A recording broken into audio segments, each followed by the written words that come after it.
Mbak Shirley baru pulang dari Aceh, saksi mata ya bagaimana carut marutnya penanganan bencana di Sumatera. Ya, maka saya bilang tadi, sehebat apapun Pak Prabowo itu punya sistem, punya program yang bagus, tanpa dibantu oleh pembantu-pembantunya yang jujur tadi, yang amanah tadi, sulit sekali.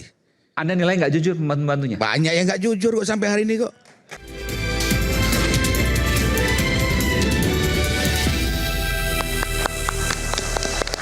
Oke, saya coba langsung menuju ke Takengon, Aceh bersama dengan Mbak Ciki Fauzi. Sudah bisa gabung? Mbak Ciki? Iya, halo. Oke. Sinyalnya agak berat ya kelihatannya ya?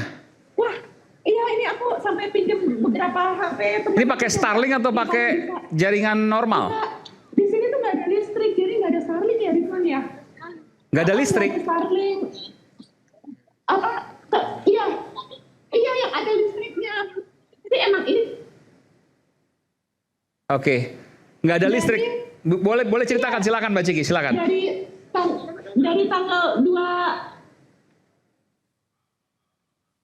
nggak ada listrik nih, warga di sini juga cerita dari tadi ngeluh dari tanggal 23 November sampai 25 November sampai 25 November sampai tanggal 23 Desember hari ini itu nggak ada listrik lagi, gelap maaf ya Bang, aku Ini di Takengon ya? disuruh Takengon ya? kalau segi di Kecamatan Bintang, Kabupaten Aceh Tengah Gayo. Oke, bantuan gimana? Sore itu emang apa? Bantuan gimana? Udah nggak ada kekurangan makanan di sana? Pak, sebenarnya ini kekurangan. Jadi beras ya, karena aksesnya itu keputus ya Ridwan ya. Jadi ini iya tadi tuh kita mau kesini aja warga tuh bantu benerin jembatan sampai mobil pick up kita tuh bisa masuk. Jadi ini definisi warga bantu warga. Pas kita mau masuk aja tuh warga benerin jembatan itu sehingga mobil kita kan berat banget ya. Total kita bawa 3 ton yang kita akan distribusi ke beberapa desa, ke beberapa dusun, bawa obat-obatan juga buat teman-teman tim medis kedokteran dari IDI, ada Kak Rifan, Masya Allah. Oke, warga bantu warga. Kita jalan kaki, Mbak Ciki? karena batu-batu, ini Iya. bukan kayu doang, ini udah batu, ada banyak mata air. Oke. Astagfirullahaladzim sih. Kalau mungkin visualnya dimatiin boleh nggak? Supaya sinyalnya jadi lebih fokus ke audio. Coba dimatiin dulu videonya, jadi modal audio aja. Kameranya dimatiin, oke? Maaf Mas Aiman, aku tuh nggak ngerti ini ya. Ini udah mati belum Mas? Supaya ke save bandwidth-nya. Oke? Audio aja, bisa? Mbak Ciki, pertanyaan saya satu sederhana. Apa yang paling dibutuhkan dan apa yang belum terpenuhi di sana? Oke, menurut teman-teman apa yang paling dibutuhkan dan apa yang belum terpenuhi? Akses ya, akses listrik, jaringan. Iya, aduh, bentar. Jaringan. Ini ya Bang ya. Iya, belum sama sekali. Obat-obatan, oke? Jadi tuh di desa ini tuh akses ke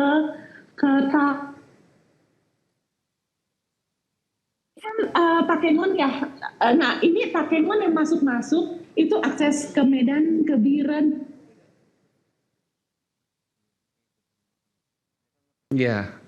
Nanti kita coba sambung lagi. Memang sinyalnya ini terkendala. Ini pakai apa? Sinyalnya pakai apa? Pakai operator biasa? HP teman. Aku nggak tahu ini operator apa. Aku nyobain semua HP. Atau pakai Starlink? Lanjut. Starlink ya? Oh, pakai Starlink langsung satelit. Karena nggak mungkin operator mati semua di sana ya? Nggak ada. Oke, jadi pakai Starlink. Oke. Langsung satelit ya. Nggak ada Starlink Mas Aiman. Nggak ada Starlink. Loh ini pakai apa? Nggak ada Starlink. Coba. Mati semua harusnya operator. Tes. Iya, Mbak, itu kondisinya pakai apa di sana, Mbak? Maksud saya begini, karena tugasnya KSP kan the bottlenecking ya, artinya silahkan disampaikan persoalan-persoalan di sana. Ini sampai ke Pak Presiden nggak? Iya, sampai. Pasti. Pasti. Pasti. Pasti. Oke. hari ini, Oke. detik ini juga sampai ke presiden. Nggak asal Bapak senang ya tadi? Enggak. Oke. Karena apa yang kemudian disampaikan di sini kemudian dilihat betul-betul, diterjemahkan betul-betul. Oke. Silakan Mbak. Silakan. Mbak Ciki, ini ada KSP langsung ke Presiden. Tayangan ini juga saya yakin pasti teman-teman di istana juga melihat. Serius. Lihat hari ini ya. Serius. Oke. 1000%. Silakan Mbak Ciki. Sampaikan singkat karena audionya terbatas. Apa yang paling dibutuhkan, apa yang masih kurang, dan apa yang diharapkan? Oke, yang diharapkan listrik segera nyala, Mbak Ciki, segera. halo? Ya, Tes. saya ngomong terus ini Mas Aiman. Kecil suaranya. Mbak Ciki, Akses jalan masih. Iya. oke. Saya ulangin tadi ke Mbak Shirley.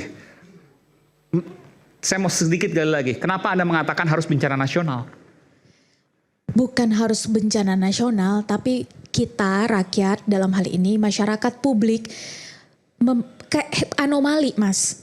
Karena kenapa dengan kondisi yang bahkan lebih parah dampaknya ini sikap yang sama tidak diperjuangkan. Dibanding tsunami 2004. Bukan tsunami 2024, sebutlah 2004 itu ditetapkan langsung bencana nasional kan. Ya. Tapi dalam hal ini perbandingannya adalah sikap Pak Presiden, Partai Gerindra di tahun sebutlah misalnya untuk bencana asap. Tahun berapa itu? Tahun kalau nggak salah 2014, tolong perbaiki Oke. saya salah. Kalau saya salah, 2018 yang terjadi di Lombok itu masih ada di Facebook dan akun sosial medianya Gerindra. Sikap Gerindra saat itu mendorong, mensupport agar bencana itu ditetapkan sebagai bencana nasional dengan tingkat sebutlah yang meninggal atau yang terdampak itu nggak separah sekarang. Kalau sekarang saja sudah dilihat tingkat damage atau kerusakannya itu sudah melebihi dari yang terjadi saat tsunami. Bukan tentang orang yang meninggalnya, Mas, tapi dampak jangka panjangnya. Maka kita semua Ini nggak mempertanyakan. kebayang nih. Saya juga nggak kebayang bersihin lumpur 5 meter tuh gimana caranya? Belum lagi gelondongan-gelondongan Banyak banget. Kalau gelondongan kecil kayu. oke, tapi ini masif sekali. 5 meter mau pakai eskavator berapa lama? Belum dipatok-patok tanah. Itu bayangan saya sebagai orang awam ya. Nanti bikin saya jelaskan. Mungkin Silakan. saya selesaikan dulu, Mas. Ya. Maka pertanyaan kita sebagai masyarakat awam adalah kenapa ada perbedaan cara Pak Presiden dalam hal ini memang sudah menjadi presiden, punya kapasitas untuk menetapkan itu sebagai bencana nasional, tapi kenapa berbeda? Akhirnya publik bertanya, yang akhirnya viral belakangan, bukankah Sumatera juga bagian dari Indonesia? Maka muncul akhirnya bukan hanya tentang pemulihan ekonomi sosial, tapi akhirnya akan muncul rasa kenapa ada perasaan tidak sama ya. Bukankah ini juga dengan hadirnya Pak Presiden menetapkan bencana nasional, apalagi prioritasnya memang sekarang ke sana kan gitu ya Pak ya. Maka justru Pak Presiden hadir di situ menunjukkan bahwa enggak, kita semua sama kok. Masyarakat yang ada di 3 provinsi ini juga mendapatkan pembelaan dari Pak Presiden dengan cara yang sama. Itu yang menjadi keanehan atau anomali. Bayangan Anda, ini saya harus fair juga. Bayangan Anda Ya. dengan bencana nasional, apa sih yang akan lebih? Yang pertama komando. Oke. Komandonya adalah terpusat. Bahwa tidak ada lagi menurut filantropi A, menurut LAS A, menurut nanti kawan-kawan dari komunitas B, gak ada lagi. Semuanya akhirnya diambil alih oleh pusat. Yang kedua adalah dalam hal ini BNPB hadir adalah mendampingi pemerintah daerah. Tolong perbaiki saya kalau salah ya Pak. Nah dalam hal ini perlu kita pertanyakan kapasitas pemerintah daerah hari ini bukan hanya tentang Nggak mampu. Anda mau katakan itu? beberapa kepala sudah menyatakan tidak mampu. Jadi maksudnya kondisi seperti ini yang kita harapkan sampai kepada Pak Presiden sebagaimana adanya. Bukan kemudian apa yang terjadi di lapangan sudah dibungkus sedemikian rupa dengan statistik dan angka-angka tertentu. Karena hari ini yang dibutuhkan rakyat di bawah adalah logistik, bukan angka-angka statistik. Oke, silakan. Oke, baik. Silakan, Bung Faris, Anda mau jawab itu. Kenapa tadi soal bencana nasional? Silakan. Karena ini perdebatan yang terus bergulir sampai hari ini. Mari kita lihat apa yang dilakukan oleh Pak Presiden di Sumatera dengan menggerakkan seluruh sumber daya. Pak Presiden berkali-kali mengatakan bahwa kita kerahkan semua sumber daya yang kita miliki untuk membantu pemulihan atau tanggap darurat di Sumatera Utara, di Aceh, dan di Sumatera Barat. Kalau semua sudah dikerahkan dengan anggaran yang dikerahkan, apakah itu membuat kita ragu tentang komitmen presiden untuk mengatasi bencana di Anda mau Aceh? bertanya? Silakan kalau Anda mau bertanya silakan. Maksudnya gitu. Enggak, kalau bertanya dulu juga apa? Dalam itu yang pertama. Yang kita lihat lagi Kementerian Keuangan. Enggak, satu-satu. Tadi Anda pertanyaan ke Mbak Sherly kan? Ya, baik. Silakan, Mbak Sherly. Baik. Kita tidak memperdebatkan komitmen dan niat. Karena itu bagaimana mengukur niat, Pak? Yang bisa kita ukur kan adalah bagaimana kondisi korban hari ini. Karena itu yang konkret. Kalau bahkan dalam hal ini karena yang sudah saya dikunjungi adalah Aceh masih mendapatkan kondisi seperti yang tadi kita sama-sama saksikan, maka kita perlu bertanya apa batas maksimum atau apa batasnya rakyat harus menunggu komitmen Ini itu kita tidak nyata. meragukan bahwa TNI Polri masyarakat bekerja.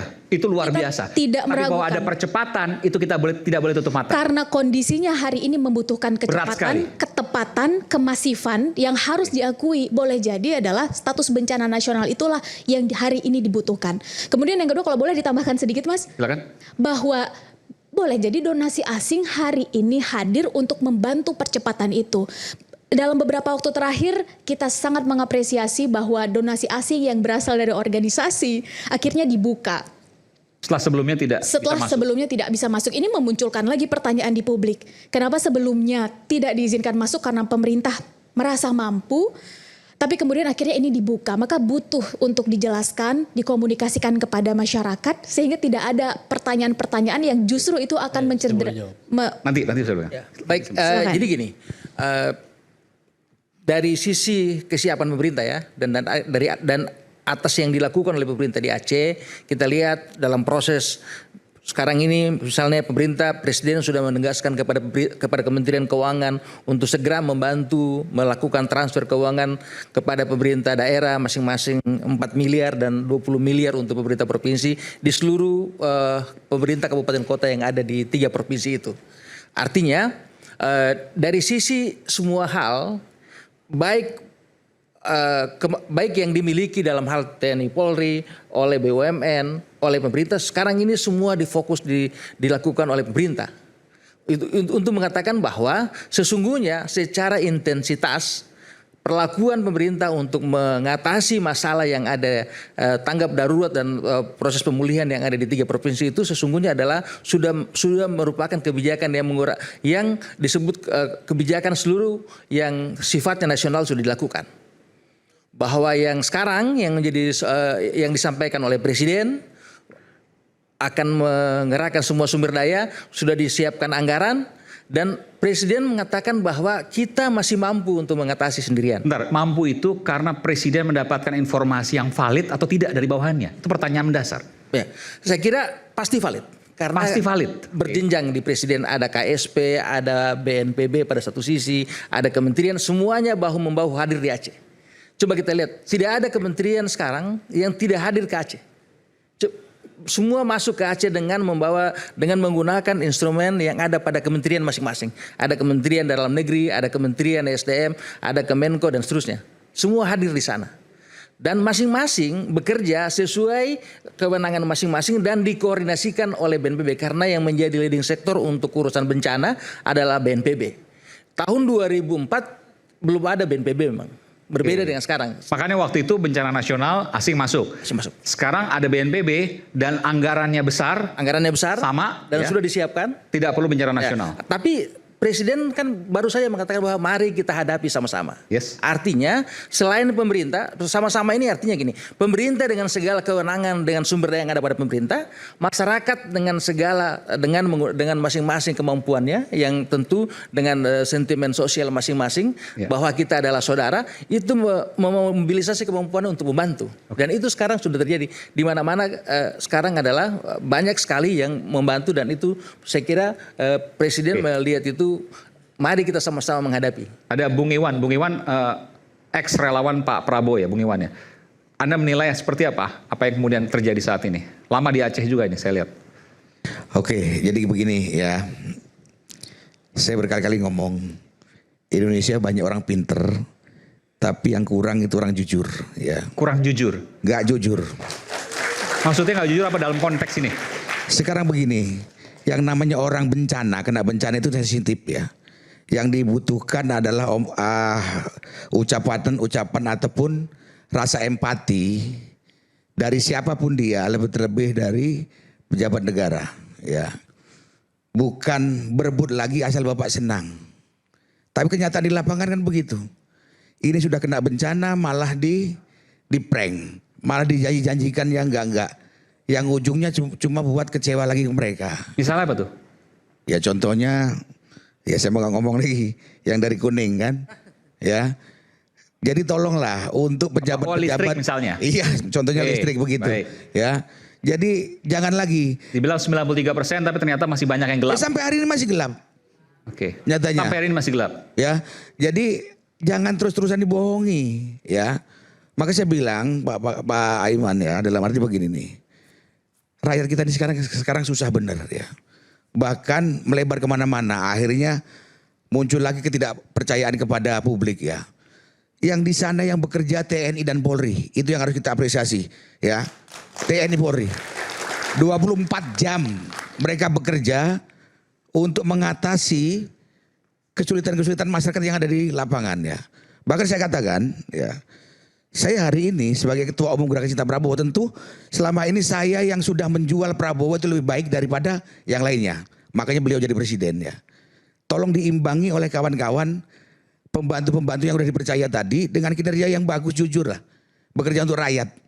Bukan untuk kepentingan partai, untuk kepentingan siapapun tidak. Tapi kepentingan untuk bangsa dan negara. Saya rasa itu. Oke. Jangan, karena kaitan ke ketua umumnya nih. Jangan ngeprank gitu. Nggak, tidak ada bermaksud prank karena itu kan laporan berjenjang ya. Artinya ada kesalahan di situ, Bang. Ya, hari Minggu kan Nggak, itu ada kesalahan. Hari Minggu Data. ya, hari Minggu sore ada kesalahan teknis. Ada kesalahan data dari di situ. hitungan teknis dari PLN. Oke. Karena listrik ini Bapak tahu ada gardu, ada transmisi, ada pembangkit, ada jaringan dan seterusnya. Jadi saya kira tidak ada maksud prank karena itu diupdate per Seninnya. Kalau prank itu artinya setelah dilapor hari Minggu langsung selesai. Itu diupdate lagi Senin. Itu untuk mengatakan dan Dirut PLN sudah menyampaikan itu. Dan sekarang per hari ini itu Pak dari PLN sudah menyampaikan 20 gardu Aceh itu sudah berfungsi. Tapi sekali lagi di listrik itu bukan hanya soal gardu. Ada soal jaringan, ada soal transmisi. Jadi saya kira mari kita lihat, kalau Bapak lihat di bagaimana PLN berupaya untuk pembangunan tower di sana, dia punya jaringan sampai ini masalah bukan PLN, masalah di laporan ke Presiden 93%, ya. Tapi nyatanya di bawah itu jauh. Ya betul, itu saya kira hari Seninnya sudah diupdate. Jadi sekarang sudah 93%. Dari PLN hari ini mengatakan 20 gardu. Nah, pertanyaan saya hari ini udah 93%. 20, ya betul. Ya. Oke. Bisa dicek. Belum juga ya. Ya. Oke. Sudah. Oke, jadi gini. Sudah 93%. Laporan PLN bisa dilihat hari ini yang PLN. 93% yang 20 gardu induk. Ini nanti banyak yang komplain loh dari Ya. Aceh nih. Ya, bisa lihat. Oke, 20 gardu induk sudah berfungsi di Aceh. Itu Dan yang disampaikan 93% itu yang saya ketahui. dari PLN mengatakan 20 gardu induk yang sekarang recover itu sudah berfungsi. Ya artinya belum tahu dong Ya, ya. 93% tidak. Oke, silakan. Iya, makanya saya baru pulang dari Aceh ini saya ini. Jadi Oh, dari Aceh, Bang? Iya. Saya angkat topi untuk petugas kawan-kawan PLN di lapangan. Oke. Ya. Ya, untuk dia. Tapi intinya garda terdepan itu TNI Polri, saya akui angkat topi ya. Kalau yang lain, aduh ampun dah. Ya. Mbak Shirley baru pulang dari Aceh. Saksi mata ya bagaimana carut marutnya penanganan bencana di Sumatera.